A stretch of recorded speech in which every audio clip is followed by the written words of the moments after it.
Welcome back to A Plus Parents, everyone. And if you've got a young person at home that is interested in starting a business, going to college while still being in high school, you want to head to right where we are right now today because you're about to meet Hartley Newman because Hartley is doing all those things. So super cool teenager. I'm so excited to have her here. Let me tell you a little bit about Hartley and then I'm gonna have her tell you a little bit about herself as well.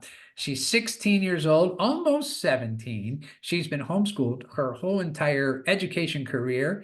And so she's currently, she's going to be finishing her high school program in 2025, but she's already dual enrolled at college, taking college classes, which she does every semester now, which is really, really awesome.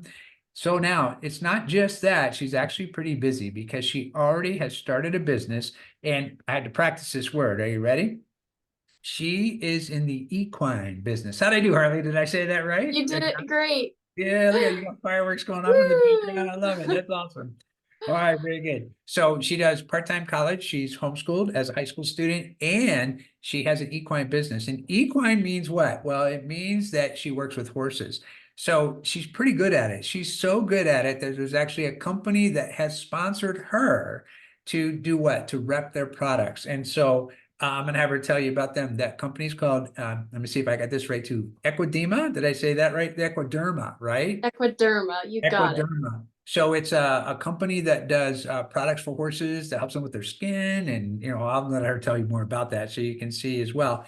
And so she's what they call a brand ambassador, which means they send her cool stuff that she gets to work with and check out the products and work with the horses she works with and then talk about that. She's got her own website, so we're going to link that up in the show notes. You can go in and check it out and see what she's doing and where she's already doing riding lessons. And she is, let's see, here comes another word. Here it comes. Ready? She does, you're a dressage rider. Is that rider, right? Is that right? You Okay. got it. All right. Good deal. So I'm learning all these like cool phrases in your industry, right? So you're Yeah. a dressage rider, right? And you're a barn hand for a group of horses that are competitive dressage horses. So Yeah. that's pretty cool. So you're also setting up your own equine related business relating to the training and to the sales of high quality horses. So just super cool. It's kind of fun. Like you kind of see, what you're up to and already know what you're passionate about and taking that passion and turning it into a lifestyle for yourself, which is really, really great. Okay, so let's see. And then on the, I know that they'll find Instagram. So when you're doing the things for Instagram, is that something you post to the company's website, to Equiderma, or do you put it on your site, or does it not go on both? So typically I post it on my Instagram, whether it be a video or photos, and the company they'll take the post that I posted on my Instagram and repost it on theirs. So I think that's awesome. It's That's great to be really able to awesome. see, my advertisement up on their social platform. I just think that's incredible. It's so exciting every time I see it. I'm like, whoa, no way. That's really cool. Okay. So you're 16, almost 17. So when did you get into training horses? Like how long have you been doing this? Okay, so I have been into riding horses for about 9 years now, so it's been quite a while. I was into horses before that, but I only started actually riding and getting competitive, like I said, 9 years ago. Since then, I've been hooked. I mean, I'm ready to commit my whole life to these animals. I love the sport. It is so much fun. I've learned so much, not just, about the sport and the physical labor, but also just a lot of morals, and I've learned to be patient. So I've learned quite a bit from it, and yeah, I've really loved it. Wow. All right. So that's awesome. Now, it's kind of, you think about, and you use the word sport. So I like you use that word sport because if you think about any sport that people can get involved in football, baseball, even the arts, like in dance and theater and things like that, it's not always just it's not like if you play baseball, there's so many different things you could do as a baseball player in the baseball sport, right? So you could get into working with with the audio visual part. You could be an announcer, you could be a player, you could be a coach, be a manager, be a press agent, like marketing, all these different things that go into that. So when you look at your industry as a sport, right? what is it that you want to do in the future that comes to working with relating to horses? What's your kind of your passion for where you see yourself in the industry? So, where I see myself in the industry and kind of what I want to do in the future, hopefully, is I would like to continue giving dressage riding lessons to people, of any age, just teaching them how to ride, how to balance, find their rhythm, get confident on the horse, and eventually work their way up the levels of riding and compete. So I just think it's so much fun to teach people. That's something I've always enjoyed is just teaching people. I love to see those people, realize what I'm talking about when I say, okay, I want you to sit back and put your shoulders back and relax and sit deep into the saddle.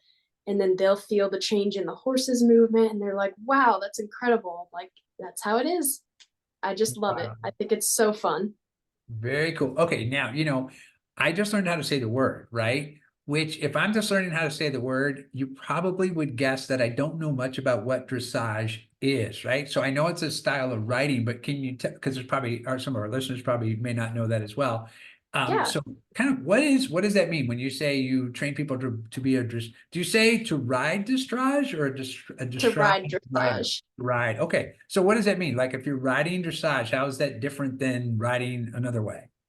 So dressage is the oldest equine related sport out there. It originated in Europe. Basically, what it consists of is both men and women compete on the same class, and they're assigned these basically what we call a test. It's a pattern they have to ride in an arena. The arena has markers on the outsides, which the markers are actually letters. So the rider has to memorize this whole entire pattern that they have to do around the arena while still making it look beautiful, getting their horse to step higher and prettier and almost look like a dancing team together while doing this whole entire course. The course always begins with a salute to the judge, as there is a judge related at these competitions, and starts and begins with that. So, you salute your judge when you enter the arena, you salute when you exit. Um, so it's really cool. I love that it's one of the oldest sports because what's great about it is if you know how to ride dressage or a dressage, what we call, a test, like I was just talking about, that big pattern in the arena, people say you can do any sort of riding, whether that's jumping your horse or, galloping. You can do anything because that is the hardest equine related sport there is, dressage. Wow. Okay, that's really cool. So I think of horses and I just think of barrel racing. That's all I come up with, right? So that's a whole different world. So, okay, so here you are and you're in the business, you're going to college and you're a homeschooler, right? So, Yes. how is being homeschooled? How has that affected your business, to be able to be engaged where here you are as a teenager and you've started a business, you're sponsored by a national company. This is so cool, right? So how does homeschooling, how's that made a difference for you to be homeschooled? So it has been great being homeschooled because it gives me so much free time to do what I love and get outside. Because not only do I can learn inside on my computer from a book, but I can also go outside and learn more with my horses, which is great. Typically in a public school, you don't really get to go outside and work with your animals as education. So I think it's great that I can do that and I have the flexibility and free time to do all of that. That's awesome. Yeah, it's interesting because people talk about, the difference about when you're homeschooled versus when you're going to a school. And it oftentimes come up and they think, when you say like you have more free time, and people think, oh, well, you must not do as much school. That's not true at all. You actually, No. you often do more than that, right? And Yeah. and I think what happens is people forget when you're in school, there's getting on the bus and finding your way to school. Once you get to school, there's the time to get to your first, whether it's a homeroom class, your first period class. There's all the time in between the classes. There's lunchtime, and then there's all the time between more classes. And then at the end of the day, you got to find your way home. When you take all of that time, and I've actually looked at it, I used to be a school teacher a long time ago, right? When we looked at it, you're actually in class for just about 3 hours a day. And Really? if you think about your homeschool day, you're probably doing your homeschooling for just about 3 hours a day, right? Yeah. Yep, Good. exactly. About three So to you, four good. hours. Right. So you're doing the same education. You get to do it at home, right? And oftentimes you get to do even more. And obviously you are because you've already got yourself registered and enrolled and taking college classes still as a high school student. So it's great. So I know when you say free time, it's, other people are like, oh, well, you must not be doing everything everybody else is doing. Actually, not true. You're doing even more. It's just that the Yes, way that you're doing it allows you to have more time in your day, which is really, really great. So that's totally. cool. So congratulations and tell your mom and dad, thank you for making that happen for you, right? So that's all. Yeah.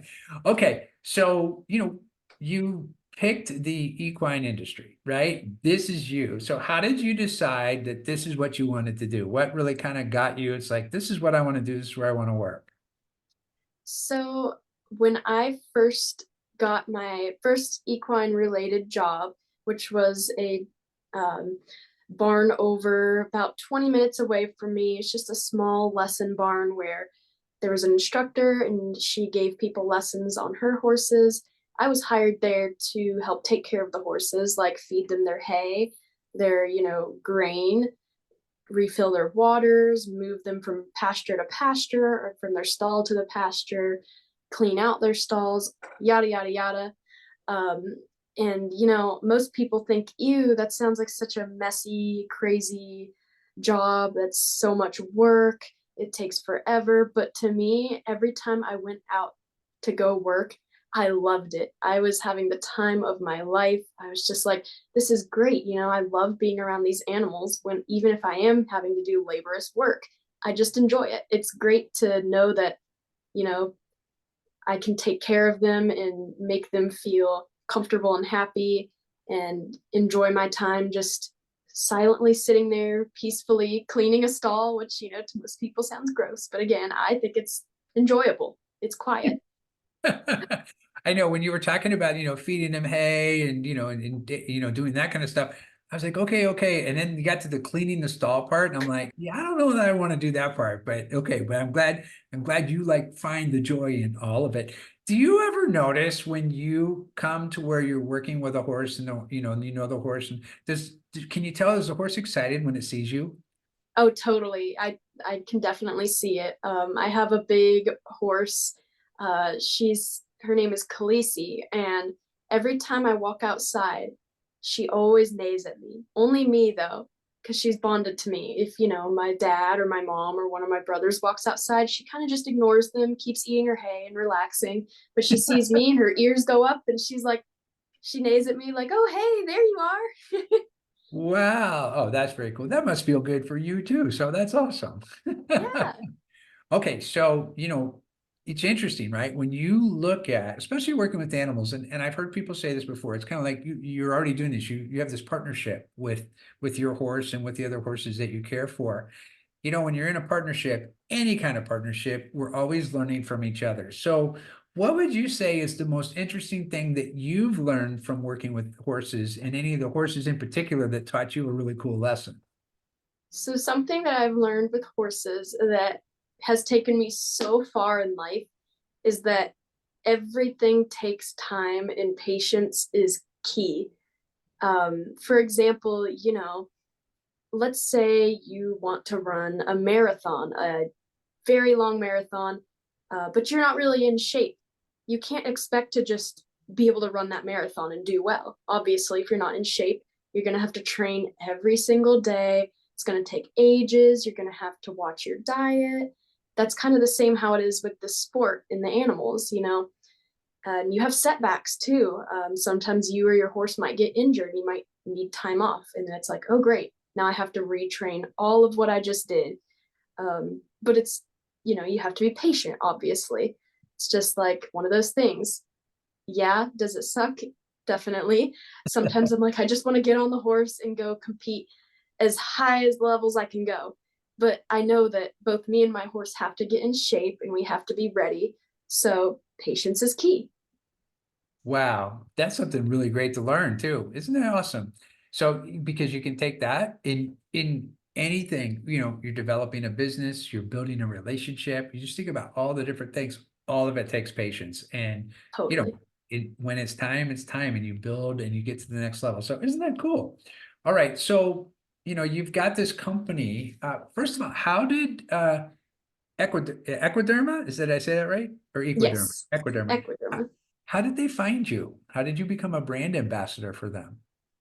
Okay, so the story about that is one day I was on Facebook and I saw an advertisement for their products. And, I think to myself, oh, I feel like I may have used their products in the past and I did really like it.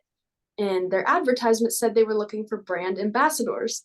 So I went ahead and I clicked the link to their website and I did a little research on it. And I thought, well, that looks really cool.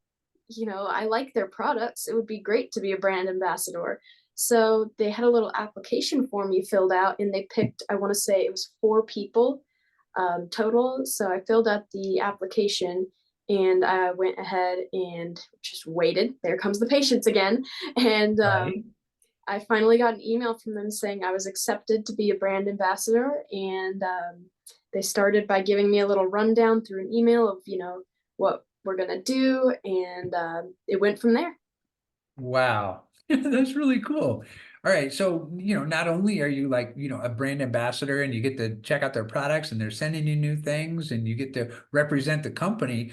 What have you noticed for yourself? Because when you're working with a company where you're kind of the face of the company, right? There's a whole skill set. Like there's new things that you get to learn about yourself and, about how businesses work. What have you learned about, as a brand ambassador? What skills have you learned? So for being a brand ambassador, so one of my jobs, was obviously advertising and making their products look appealing. So something I took from that was how to do digital editing and Photoshop, which has been really cool because I'm not a super techie person. So getting to learn about how to do that on my own time, I never even took a class about it. I just kind of figured it out myself using a couple different apps and I can make, a super dull picture of one of their products. Let's just say there was bad lighting or something. I can make it look bright and beautiful and fun and eye catching. I can add text to the picture. I can add, all kinds of effects. I can make it look like it's raining if I did a video. Like I've learned how to do so much when it comes to digital editing. Um, Not only that, but, when I'm possibly write a caption for the advertisement or something like that, I've learned how to make the caption sound fun and inviting and appealing, yet still professional. Wow. Let's see. Somebody that's going to be starting their own business. Do you think those are some good skills to have? Right? Certainly, yeah. I mean, one day I might need to advertise my own business. So That's it's great that I can right. learn Yeah. now. Wow, that's so great. That's great. And it's great. I always believe when there's a project, leave it to a teenager because they're going to figure it out, right? Because you Yes. will figure it out, and maybe there's a class to take, maybe not. And you get the app or you find something online or YouTube it or whatever you do, right? But how cool is that you're able to get in and do that? And congratulations, it's really awesome. So okay, so here we are. Are you competing as well? I am, yes. Yeah. So tell us what's coming up for you? What are you training for right now? So right now I just got my new horse, which is the mare I talked about earlier. Mare means female horse. Okay. She's the one named Khaleesi, and right now I'm just trying to build up her muscle because she needs some muscle right now to compete with her next month. Just doing some low and mid level quote unquote tests with her at some competitions. And what's great about the competitions and a little bit nerve wracking is that they are USA recognized. So all of my scores, that the judge decides, all go up on a big website for everybody to see, which is crazy, but it's so cool. Wow, that's awesome. And that's great because it's like so that your horse. Tell me the horse's name again. Khaleesi. Khaleesi. So is this new for Khaleesi to be in this kind of genre of like competing and doing the test? So with her in the past, she has done, competitions and tests, but, due to her old owner quitting the sport, she was off of, any sort of work for months and months and months. So obviously she lost all her muscle mass and her Mhm. skills. So that's what I'm doing right now is now that I bought her, I'm rebuilding all of those skills and muscle that she had before. Wow. So kind of like a person as well. It's fine. So I'm a musician. So I've been playing the trumpet since I was 11 years old, right? And I'm Wow. way older than that now. But it's, for me, it's today, there used to be like if I was playing with a band or we had a concert or something, playing for 2 hours straight, no problem at all. Today, it's like playing for 2 minutes straight, and I'm totally exhausted. My lips hurt, and I'm like, "Oh, that's all I can do, right?" But I still know how to play, but I don't have the muscle. I don't have the muscle mass for it anymore, even the muscle memory. So sounds like for your horse is doing that as well, like kind of relearning all that. It's got to be exciting for the horse too to know it's like, oh, we're doing Totally. this kind of cool stuff again and get back in the game. So that's really awesome. No wonder Totally. she's so happy when she sees you, right? Yeah, what a great comparison to compare it to, playing an instrument. That is actually a really great comparison. Yeah, well, thank you. Thanks for that. Okay, so what I'd like to do, if this is okay with you, is come back a little later in the year and let's see how it's going and let's see how you and Khaleesi, right? Did I say that right? Yeah, yep, you got Okay, it. how you and Khaleesi did in the competition and how it's going and your partnerships and new things that you're up to, if that's okay with you. Yeah, of course, that would be awesome. All right. Well, very cool. Well, everybody listening today, I hope that you found our friend Hartley here to be as inspiring as I have. And Hartley, tell us your website, and then we're going to put it in the show notes too, because I know it takes a little bit to get there. So, Okay, so my website is Hartley Sue, and that is spelled HartleySue at, let me just quickly pull it no, up it's and make sure I'm dot, giving you guys the right thing. yeah, it So was, yeah, Hartley yeah, I know Sue that. Yep. The next part was dot Wixsite, dot Wixsite, Wixsite and then .com. And then there's a forward slash. / and then Newman, Newman dressage, Got Dressage. Okay, perfect. So just in case people don't have the show notes in front of them and can't click there, they could write that down, kind of pause this and listen again. Otherwise, we'll post it in the show notes for everybody. You can check out your website, see what you're up to. And who knows about how many other young people out there that you've inspired today to take that next step in their life to take on what they love to do. So thank you for being an Yeah, inspiration. That's awesome. All right, thank everyone. you. Well, thanks for tuning in today to A Plus Parents, and we'll see you next time. Bye, everyone. Bye.